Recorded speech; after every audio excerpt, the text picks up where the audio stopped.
yung hindi ka nagpa-fund ng income sa family. Like, when I have partner, parang pakiramdam mo, parang wala ka palang silbi pag wala kang pera.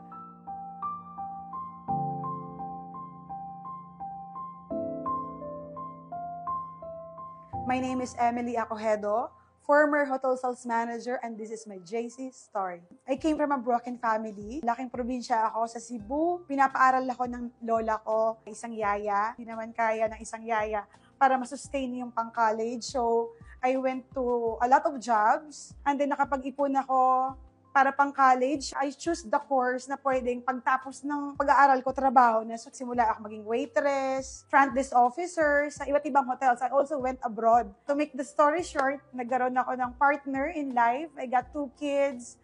Doon na, nag-start lahat ng story ko na parang minsan iniisip ko, parang dami kong ginawang mali from the past. Siyempre, ginalingan natin yung work natin kasi you have to provide for your family. Maangat yung salary, mga naging manager ako. Hotel sales manager ako, and then dumating yung pandemic, nawala lahat. Lord, paano na ako?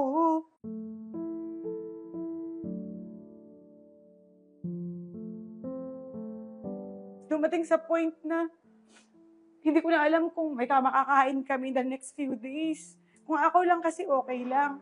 Pero may mga anak kasi ako. Sobrang kabado ka kasi bakit? I have 20 years to pay na house loan ko. So, ang daming bayarin. So, nung bating yung pandemic, parang mawalan ka na ng bahay, baka i-foreclose na ng bangko, nakikita mo sa subdivision, yung sa group chat, nawala na ng bahay, wala na pang bayad. So, ako na ba next?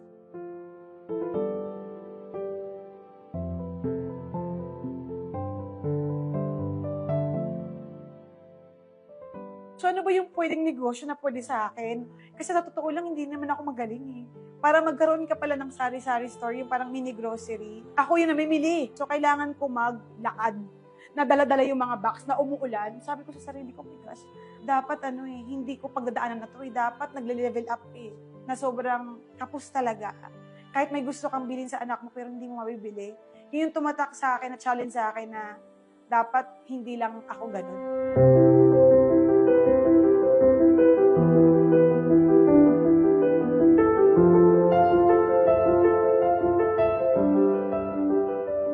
And it's just that dumating yung pandemic, kailangan mo mag-provide sa family mo, and here's my kapitbahay. Dami nila mga frozen products na dinidisplay sa bahay nila, and naging reseller ako. Sa totoo lang, nahiya ako magbenta-benta. Parang feeling ko, parang nakakahiya pag tinanggihan ka. Nag-i-e-bike ako, in-offer ko sa mga kapitbahay.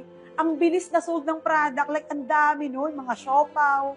Tapos kumita ako ng almost 300 ng ilang oras lang. Sabi ko, wow. Sabi nga ng kapitbahay ko na nag-offer sa akin ng business, why not? Mag-avail ka ng franchise para mas malaki income mo. Ayoko na.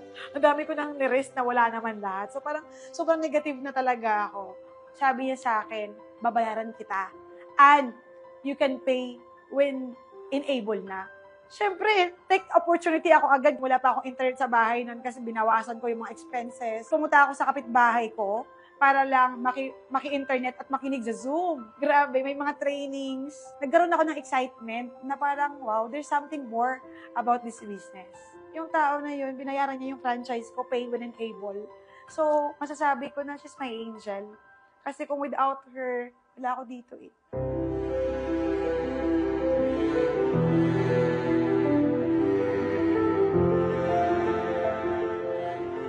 Dati, problema akong pambayad ng bahay, problema akong pambayad ng matrikula, diba? Pero ngayon, I'm so happy kasi nababayaran ko na ng buo ng cash yung tuition fee ng mga anak ko. Nagkakotse ako dito na pinabayaran ko ng cash.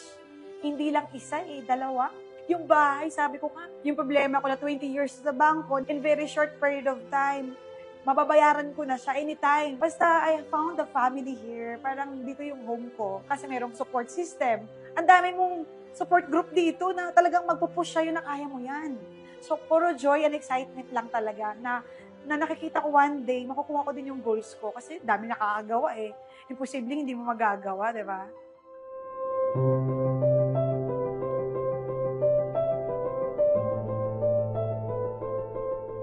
Yung pinagpipray ko lang naman dati, nasa bus ako. Umiiyak ako, Lord, ba't ganito mabuhay ko? Lord, tulungan mo na nga ako kasi mag-a-abroad na nga ako. Pero Lord, gayon, thank you. Kasi nakita ko tong negosyo. Yun. Grabe, sobrang nagpapasalamat po talaga ako, sobra.